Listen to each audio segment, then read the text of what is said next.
Hey there Titans, welcome to Foreign Titan Basics. In this video we'll talk about the if multiple matches found in the push.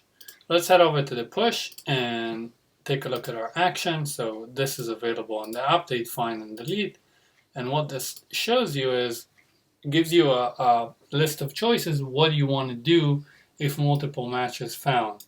Then if multiple matches found, then basically you can select your ID from either the first one that was found, the last one that was found, and first and last can be dictated by the sort order of your fields, or you can apply the action to all of them, or you can do nothing, which is skip or create a new record. And same goes for the find action, so you can take the first, last, skip, or create.